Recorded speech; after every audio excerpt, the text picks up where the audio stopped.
5 তারিখের সেই শুভ মুহূর্ত, যে মুহূর্তে আমার ছেলেকে আমি দধিমঙ্গল দিলাম, দই দিয়ে খই চিঁড়ে খাওয়ালাম। আমার ছোটো যা সাথে ছিল। ভোর 5টায় আমি দধিমঙ্গল দিলাম।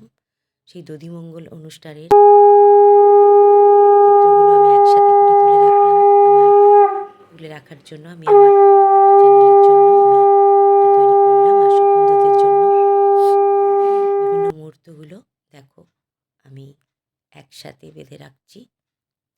দধিমঙ্গল এবং গায়ে হলুদের অনুষ্ঠানগুলো আমি একসাথে দুটো রাখলাম, কেননা একসাথে সব পুরোটা দিতে গেলে অনেক বড় ভিডিও হয়ে যায়।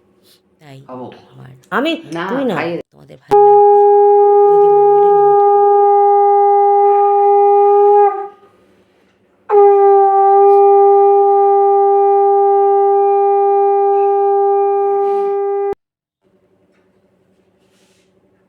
দধিমঙ্গল হওয়ার পরেই আমরা গঙ্গা নিমন্ত্রণ ও জল সইতে যাওয়া, তার আয়োজনে আমরা এই কয়েকজনই, যেহেতু ভোরবেলা তাই এই কজনই আমরা গেলাম জল গঙ্গা নিমন্ত্রণ সামনে ধরে ধরে থাকো, আর নামতে না, আরো তুই নেমো না, দাঁড়াও দাঁড়াও দাঁড়াও। আমাদের একসাথে